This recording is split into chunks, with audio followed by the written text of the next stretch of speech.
Welcome to Wisdom Teachings with Dr. Amanda Love. Today's topic, being accountable to your perfection. Being accountable to your perfection.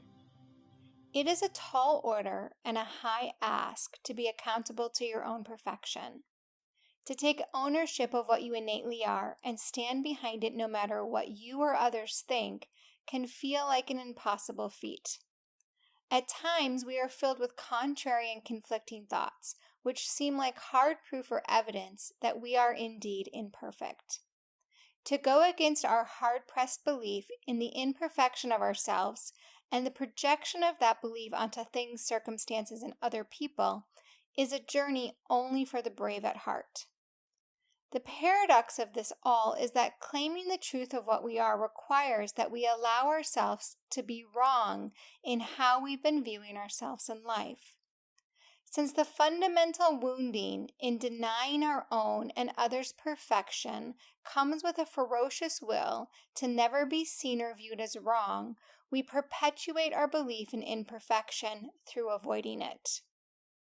You may feel confused as to how allowing imperfection leads you closer to perfection. You may perceive that to be the opposite direction. I assure you it's not. Simply because we avoid or deny something doesn't mean that it doesn't exist. What is exists regardless. The distorted ways in which you perceive what is simply are, even if you attempt to not see them or you want to fix or change them.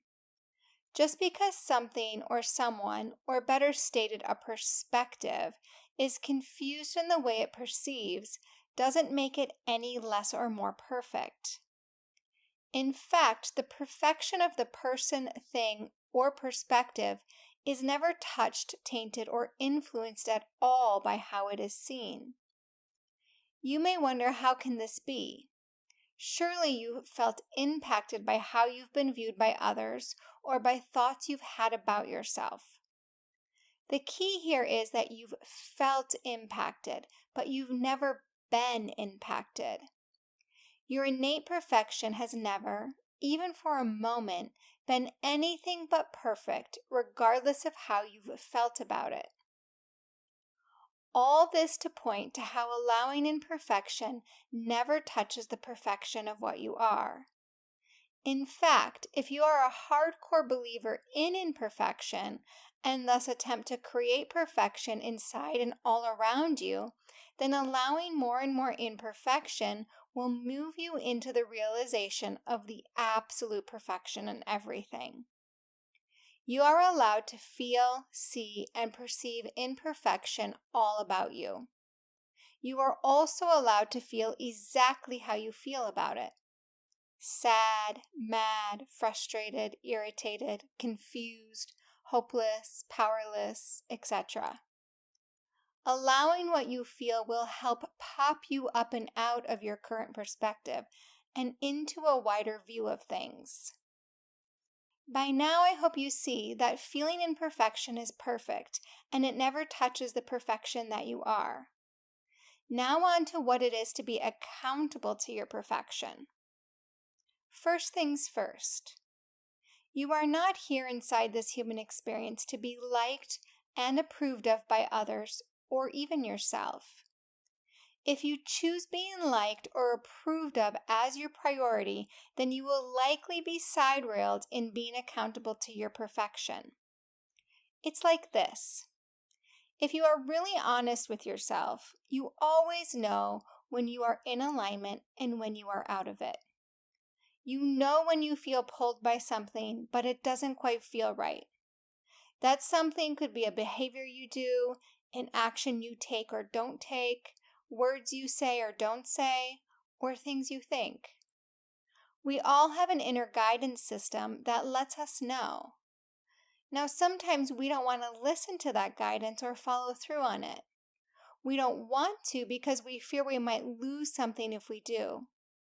That something might be connection, love, respect, an opportunity or thing we really want, and so on. Rather than listen to what we know, we choose contrary and go out of alignment with ourselves. The primary reason we do this is because we don't have faith in ourselves in life, but rather let fear run the show. Being accountable to your perfection means that you act in accordance with the knowing of it, even though at times it may feel scary, uncomfortable, and stretch you outside of your normal character structures.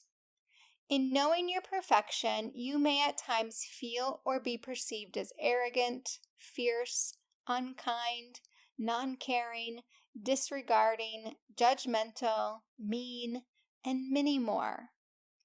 I'm not saying that you are any of those things, but rather that you may be perceived either by yourself or by others as such. In general, most people try to avoid being any of those characteristics, hence why we will go out of alignment with what we know and choose to be liked by others rather than stand in truth with them. You may wonder why you might be perceived in these ways just by standing in your perfection. The answer is because there is strong opposition to the belief in perfection. When you challenge people's or your own imperfection belief by standing in the knowingness of perfection, you can expect that it will not always be received in an open and glowing fashion, even though it has the purest and most loving intentions of all. Being a light of perfection in a collective consciousness that does its best to find wrongness in everything will make a warrior out of you. To pierce through and be a clear transmission of the truth of what you are, of what we all are, takes courage and full accountability. Whether or not people agree with you or not doesn't matter. What matters is that you stop being afraid of what you know, that you have the courage to claim what you already are, that you walk with the knowingness of the perfection of all, including all of your perspectives of imperfection. Only then can you see through the confused perceptions and beliefs that exist inside of you and others and become a beacon of light. A light which points back into the direction of home, of truth, and of the remembrance of the most fundamental nature of all.